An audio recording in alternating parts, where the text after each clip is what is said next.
Assalamualaikum warahmatullahi wabarakatuh.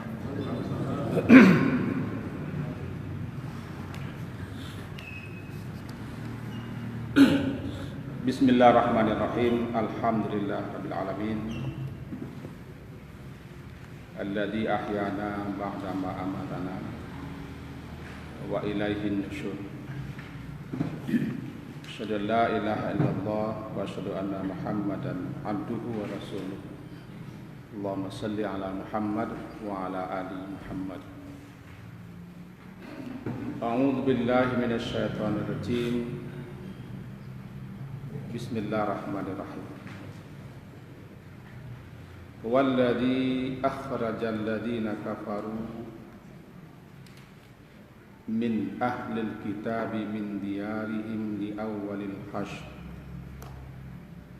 ma zanantum ay yakhruju wa zannu annahum mani'atuhum nusunuhum min Allah wa atahumullahu min haitsu lam yahtasibu wa qadhafa fi qulubihim ar-ru'b yukhribuna buyutahum bi aydihim wa aydil mu'minin fa'tabiru Surat Al-Hasyr, surat yang ke-59, masuk kepada ayat yang kedua. Sekedar untuk mengingatkan atau mengenang balik, ayat yang pertama diakhiri dengan nama Allah, yaitu Al-Aziz Al-Hakim, yang Maha Perkasa di atas segala-galanya, lagi Maha Bijaksana. Ayat yang berikutnya, kedua, menjelaskan sekelumit dan menampakkan sedikit keperkasaan Allah, yaitu pengusiran orang-orang Yahudi dari Madinah, pengusiran pertama kali. Ayat kedua bicara tentang itu. Sebelum kita masuk, sedikit kita awali dulu. Nabi sallallahu alaihi wasallam setiba di Madinah dari Makkah, beliau mengikat perjanjian dengan orang-orang Yahudi.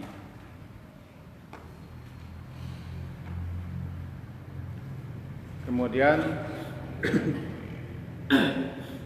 ketika masuk tahun keempat Nabi berada di Madinah, tepatnya setelah perang Uhud, sebelum perang Ahzab, orang-orang Yahudi ini yaitu daripada suku Bani Nadir dikunjungi oleh Rasulullah SAW beserta sahabat-sahabat supaya suku Bani Nadir ikut serta membayar diyat pembunuhan yang telah dilakukan oleh Bani Amir. Mereka sepakat dan setuju. Setiba Nabi di kampung mereka, perkampungan Yahudi, rupanya mereka juga punya rencana jahat makar. Mereka tugaskan salah seorang, Amr bin Jahas Al-Ka'ab,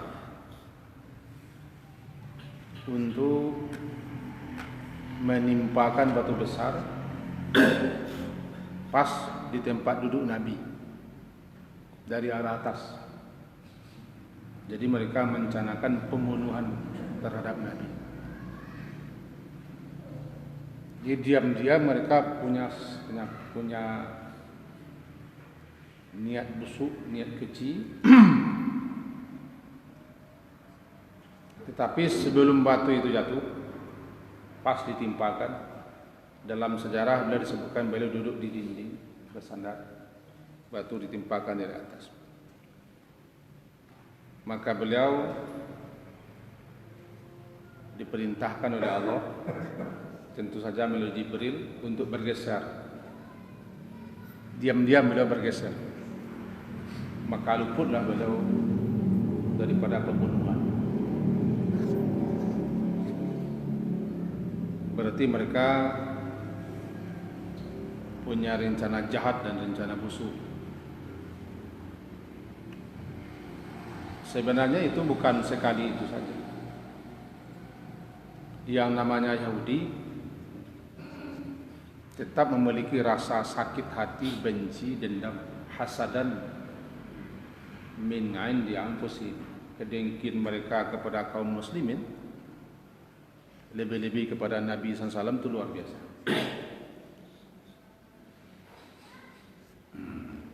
Lebih-lebih tokoh-tokoh mereka, pemimpin-pemimpin mereka, atau ulama-ulama Yahudi. Mereka punya kebencian tersendiri, sakit hati sendiri, dan hasad. Sebenarnya tokoh-tokoh pemimpin-pemimpin agama daripada kalangan Yahudi itu mengerti benar Nabi Muhammad itu Rasul. Sebab mereka telah berulang kali membaca dalam kitab Taurat, dan mereka mengharapkan Nabi akhir zaman itu dari kalangan mereka. Dalam Taurat kan diisyaratkan akan datang Nabi akhir zaman. Mereka berharap posisi istimewa ini mereka yang menempati. Tapi Allah berkehendak lain. Allah angkat, Allah pilih Rasul terakhir itu daripada kalangan orang Arab, tepatnya orang Quraisy. Selama ini mereka anggap orang Arab di bawah mereka. Nah, ketika Allah putus, Allah angkat Nabi Muhammad jadi Rasul, ini timbul dengki. Bermula dari situ. Lebih-lebih ketika Nabi hijrah dari Makkah ke Madinah, karena di Madinah ada perkampungan Yahudi. Dalam sejarah tercatat beberapa kali mereka memacang taktik, strategi untuk melenyapkan Nabi, menyingkirkan Nabi. Terutama semenjak kedatangan Nabi ke Madinah. Makanya Nabi ikat dulu kerjasama dengan orang Yahudi. Yahudi kan disebut dengan ahli kitab.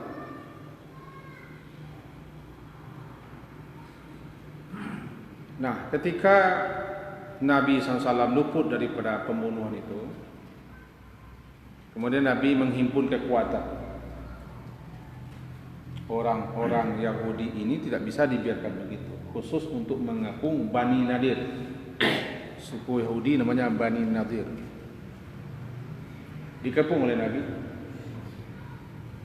dan dikasih ultimatum. Dalam waktu 3 hari mereka harus meninggalkan Madinah. Meninggalkan Madinah, dan dipersilakan mereka membawa keluarga dan barang-barang yang bisa dibawa dengan unta dan dengan kuda. Tetapi diam-diam mereka mengadakan kontak dengan kaum munafik di Madinah. Di Madinah ada namanya kaum munafikin yang dipimpin oleh Abdullah bin Ubay bin Salul. Itu orang Arab. Abdullah bin Ubay ini sebelum Nabi hijrah ke Madinah, beliau tokoh orang-orang Madinah. Bahkan mereka orang-orang Madinah memposisikan Abdullah ini sebagai orang yang layak diangkat sebagai pemimpin. Cuma masalahnya Nabi hijrah ke Madinah, ketokohannya terasa terganggu.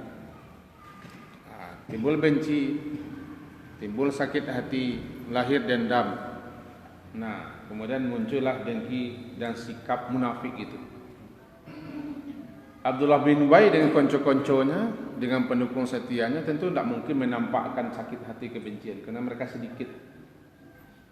Mereka pendam, mereka simpan rapat-rapat, tutup di hati mereka kebencian, sakit hati, kekafiran, keingkaran, permusuhan itu mereka tutup rapat-rapat. Dan Abdullah bin Ubay bukan muslim, kafir asli. Ditutup rapat-rapat. Orang munafik begitu. Bukan hanya sekedar musang berbulu ayam, bukan. Memang batu tik mana? Rapi-rapi. Mereka tidak terkesan sebagai orang kafir. Karena mereka juga hadir di majelis Nabi. Ikut berkumpul dengan sahabat-sahabat. Bahkan mereka juga ikut berperang malahan. Ketika salat berjamaah mereka juga ikut salat berjamaah. Nah, itu hebat. Karena mereka tidak punya keimanan, imannya hanya di lidah. Mereka salat jamaah hanyalah untuk memamerkan saja. Ria kepada manusia dan kusala. Mereka berdiri itu malas karena yang menurut mereka bukan iman. Ingin menampakkan bahasa mereka adalah sama. Dengan tokoh munafik Madinah inilah si Yahudi Bani Nadir, suku Bani Nadir mengikat perjanjian bahwa Nabi akan mengasih kesempatan dalam waktu 3 hari tinggalkan perkampungan mereka, keluar. Bawa mana yang bisa dibawa, selebihnya tinggalkan. Dikepung perkampungan mereka oleh Nabi. Tapi karena munafik menjanjikan akan membantu, nah ini dia, akan membantu orang-orang Yahudi ini, akhirnya mereka tidak keluar, bertahan di situ, di benteng mereka. Mereka terkenal mempunyai benteng yang sangat kokoh. Benteng orang Yahudi di Madinah itu ada banyak. Mereka bertahan di benteng. Sampailah pengepungan itu berlanjut 26 hari. Rupanya orang-orang munafik ini tidak datang membantu mereka. Kemudian Nabi tebang pohon-pohon, diperintahkan oleh Nabi menebang pohon-pohon kurma yang sedang berbuah. Pohon-pohon kurma terbaik, lina, pohon kurma terbaik, dan dibakar. Akhirnya mereka menyerah dan keluar. Ini namanya pengusiran. Mereka tidak menyangka, tidak menduga, tidak terlintas di benak mereka bahwa mereka akan keluar dari Madinah. Karena mereka punya ekonomi, punya kekuatan, punya benteng yang sangat kuat, punya siasat strategi.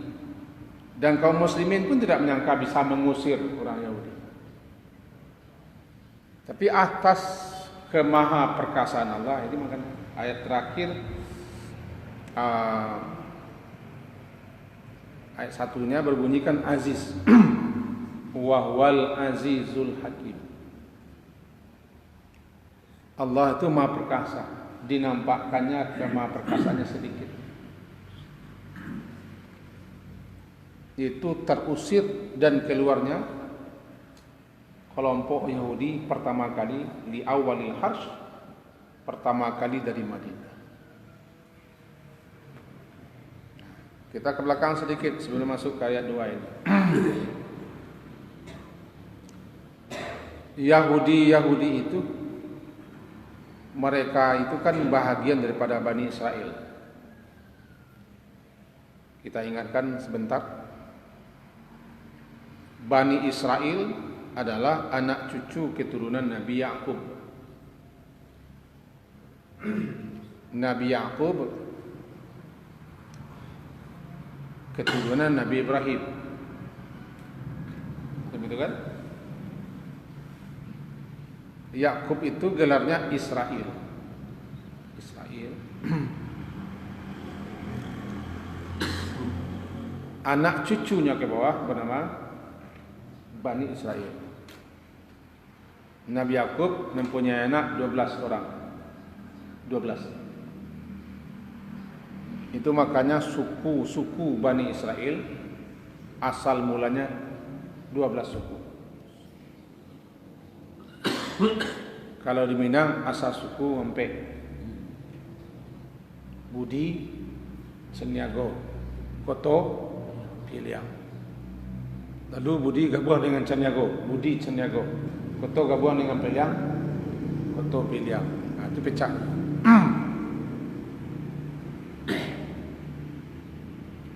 Yang C di bawah Cok Perpatian Sebatang, yang C di bawah Tuk Temanggung ya.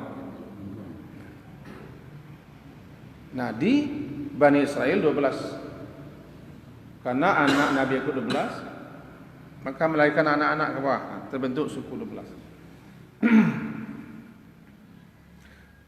Salah satu kelompok yang terkenal di Bani Israel adalah Yahudi. Yahudi, anak-anak cucu keturunan Yahuda. Yahuda anak Nabi Yakub. Kalau saya tidak salah ingat, anak-anak nomor 2 Yahuda. Dalam lajar orang Arab Yahuda. Nanti keturunannya Yahudi. Guru saya pernah dulu saya dengar menceritakan bahwa otak dalang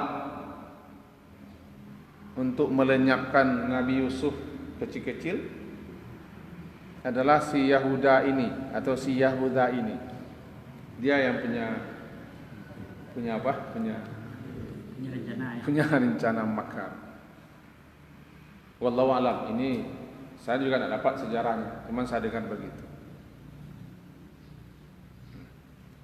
Kalau bahasa orang Minang, yo cucuran atau kama kepaino kalau ndak kepelimbahan ya. Gennya begitu.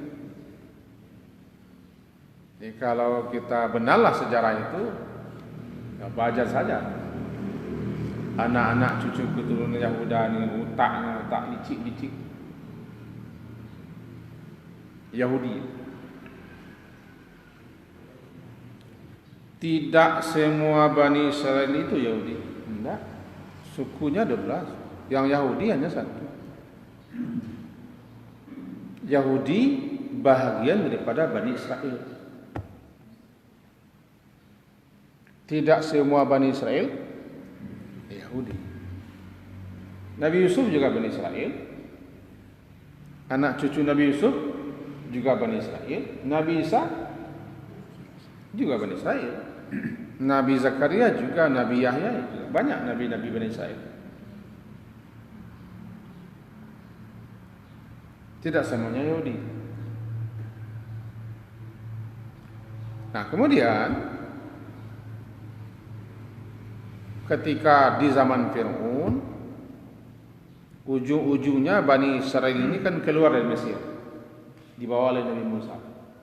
Setelah berputar-putar 40 tahun di padang Tih, tidak mau masuk ke tanah mereka, yaitu Palestina. Setelah habis generasi itu baru mereka masuk Palestina. Nah, dari Palestina itu ke Madinah dekat. Dekatnya tidak sejauh Makkah. Madinah itu kan arah ke atas, tengah-tengah. Maka merantaulah sebagian Yahudi itu ke Madinah. Karena mereka diberikan oleh Allah kelebihan, yaitu kecerdikan. Kalau bahasa orang Panggaling, semua orang Kuniang masuk ke negara Iwak. Di Madinah, lama-lama mereka di Madinah ekonominya maju, sampai mereka beli tanah, membeli perkampungan. Ada Itu kan sifat pendatang begitu. Balik semua orang awak tinggi bah. Habis je tanah dijual di Bali. Sehingga mereka buat kampung. Perkampungan Yahudi. Bukan hanya perkampungan, perkebunan banyak. Bahkan ekonomi Madinah mereka yang kendalikan ekonomi. Dan anehnya orang-orang Arab Madinah itu menghormati orang Yahudi karena orang Yahudi pintar-pintar kata. Sehingga ada sebahagian daripada orang-orang Arab Madinah itu yang menitipkan pengasuhan anak ke Yahudi. Sama dengan Kaperius lewat dulu barangkali. Bangga dulu anak-anak kita sekolah di Kaperius, bangga. Syukurlah muncul kemudian SDIT ya. Kalau dulu luar biasa bangga mereka. Karena memandang orang itu lebih pintar, lebih hebat, lebih disiplin daripada kita. Begitu pula Arab Madinah, mereka menitipkan pengasuhan anak ke Yahudi. Dan mereka bikin benteng-benteng di Madinah. Banyak benteng-benteng mereka. Yang terkenal benteng Khaybar. Benteng-benteng di Madinah. Benteng itu kan pertahanan. Yang maksudnya benteng. Husun, haisin. Itu asalnya. Jadi dulu Yahudi ke Madinah daripada Nabi Muhammad pindah, iyalah. Orang Yahudi sudah lama di Madinah. La baurek bakat tunggang di Madinah. Bahkan Madinah itu lah mulai dikuasai, disisir. Sama dengan orang luar Indonesia menguasai daerah Indonesia. Disisir. Inilah Yahudi. Nah, jadi sedikit kita bawa sejarah ke situ. Karena ayat kedua ini bertalian dengan itu. Nah, ayat kedua bunyinya, a'udzubillahi minasyaitonir rajim, huwallazi akhrajal ladzina kafaru min ahlil kitab min diyarihim li awwalil hasr. Dialah Allah yang Maha Perkasa. Allah yang Maha Bijaksana. Alladzi yang akhraja, yang mengeluarkan orang-orang kafir min ahlil kitab, di antara ahli kitab, min diyarihim, dari kampung halaman mereka, li awwalil harsh, pengusiran yang pertama kali. Orang Yahudi itu pertama kali diusir, itu pertama kali.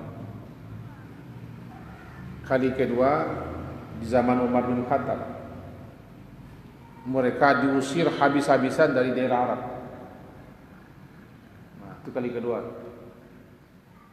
Diusir, dikeluarkan daripada tanah Arab habis-habisan di zaman Umar. Ini pengusiran pertama kali. Li awwalil harsh. Walladzi akhraja, Allah. Kita talikan kepada ujung ayat Aziz. Dialah Allah yang Maha Perkasa, Aziz.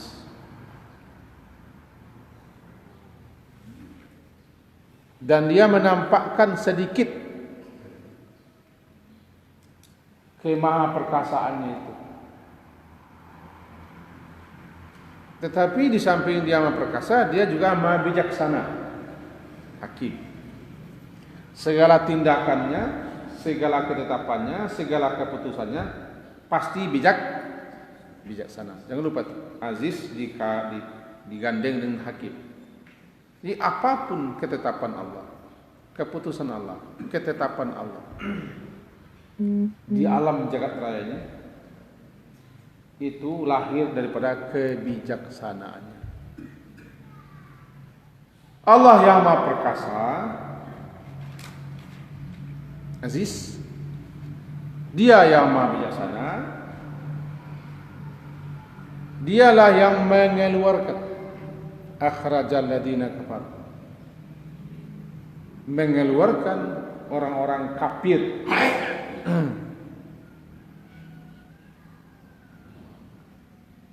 di antara ahli kitab. Nah, siapa ahli kitab?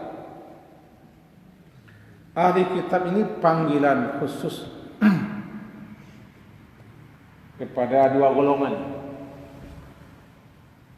Yang pertama Yahudi, yang kedua Nasrani. Yang pertama Yahudi, yang kedua Nasrani. Kenapa Yahudi dan Nasrani disebut dengan ahli kitab? Karena kepada mereka Allah kirim Nabi dan Rasul, di mana Rasul-Rasul itu Allah turunkan kitab spesial untuk Bani Israel. Nabi Musa diturunkan kepada beliau Taurat, Nabi Isa Injil. Catatannya, semua Rasul yang Allah utus, semua Rasul yang Allah utus, 313 Rasul, itu kepada mereka diturunkan kitab suci. Bukan kepada Nabi ya, kepada Rasul.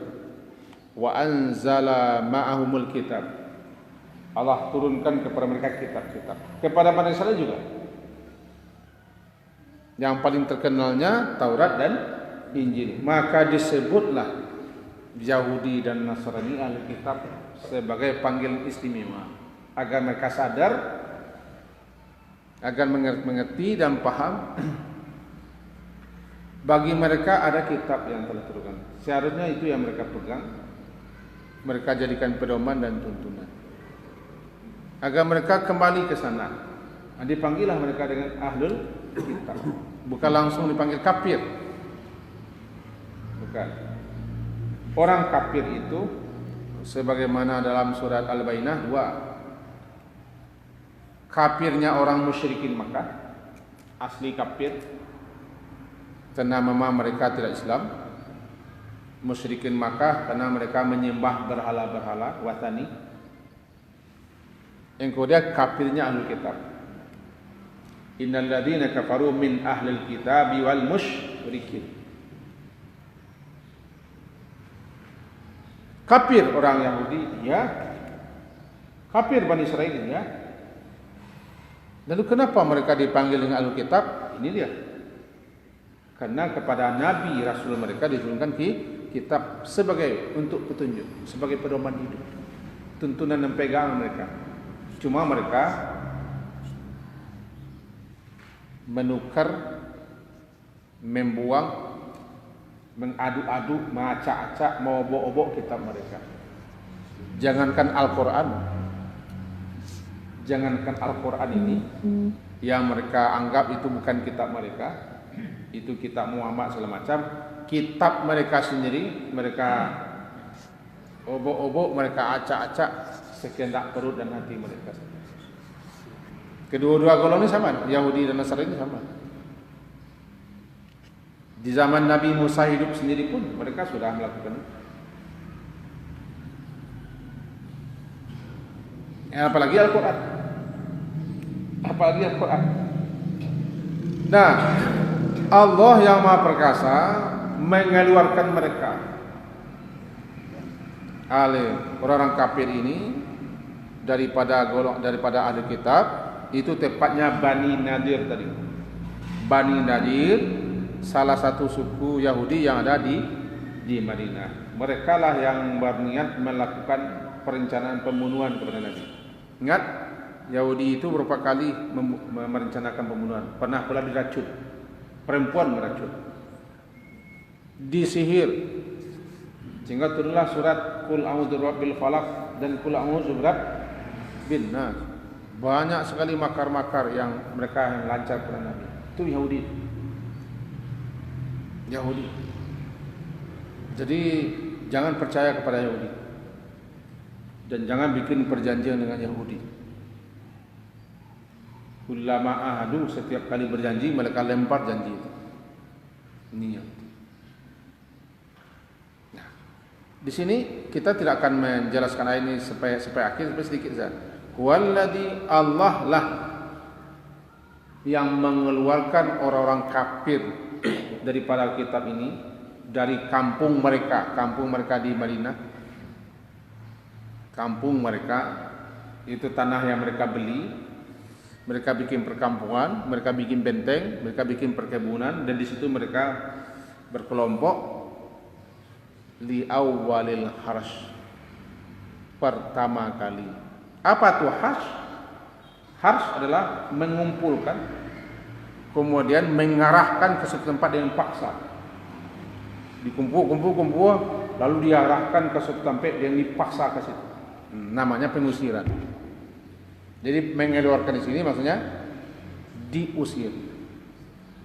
Allah mengeluarkan melalui tangan kaum muslimin, melalui Rasulullah, melalui kaum muslimin setelah mereka dikepung 26 hari keluar. Kita tidak akan menuntaskan ayat ini. Di sini dapat kita pelajaran dulu. Pertama dulu pelajarannya. Orang-orang Yahudi tidak pernah senang, tidak pernah ridha kepada kaum muslimin. Tidak akan pernah lantar tidak akan pernah ridha, suka senang Yahudi. Ini pegang itu ayat. Yang kedua, Yahudi itu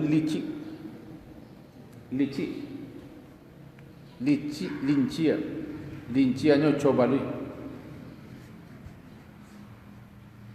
Licik. Dan mereka mempunyai makar-makar, rencana-rencana busuk yang dikemas sedemikian rupa. Rencana busuk. Rencana paling busuk mereka adalah menyingkirkan Nabi, membunuh Nabi. Itu Yahudi. Yang ketiga,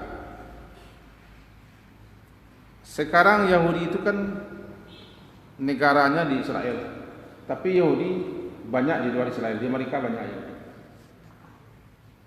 Tiba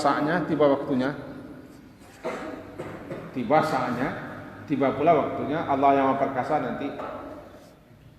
Karena ada yang perkasa, Yahudi akan mengalami hal yang sama. Sementara waktu kaum muslimin suruh berjuang. Berjuanglah, hadapilah mereka. Terakhir, Allah yang Maha Perkasa, yang Maha Kuasa, apapun ketetapan keputusannya pasti bijaksana. Dan jika kita bersungguh-sungguh menolong agama Allah ini, Allah pasti tolong. In tansurullaha yansurkum fala ghaliba lakum. Ini ayat sebagai pembuka ayat 2 supaya jelas nanti kemana arahnya lagi. Itu Bapak-bapak, Ibu, kita tidak boleh putus asa, patah hati dalam berjuang. Kita mempunyai keyakinan Allah Maha Perkasa, Allah Maha Kuat, Allah penentu segala-galanya. Allah pasti tolong. Cuman kapan dan bilanya yang paling tahu adalah Dia. Tugas kita berjuang, berusaha. Tidak boleh berhenti, tidak boleh lemah, tidak boleh patah hati. Mohon pertolongan dan jangan ujub dan bangga dengan kekuatan diri. Hati-hati. Kalau ujub dan bangga dengan kekuatan diri, itu bisa kita mengalami nanti kesombongan. Allah tidak suka dengan sombong. Berjuanglah, berusahalah, jangan berhenti, istiqamah, jangan patah hati, dan jangan ujub dan bangga dengan kekuatan dan kemampuan diri. Teruslah minta tolong kepada Allah sampai agama ini tegak dengan sempurna. Amin. Amin ya rabbal alamin. Sampai di situ yang bisa kita sampaikan pagi hari ini. Kita akhiri dengan subhanakallahumma wa bihamdika asyhadu an la ilaha illa anta astaghfiruka wa atubu ilaik. Sallallahu ala Muhammadin wa ala alihi washabihi ajma'in. Walhamdulillah. Assalamualaikum warahmatullahi wabarakatuh.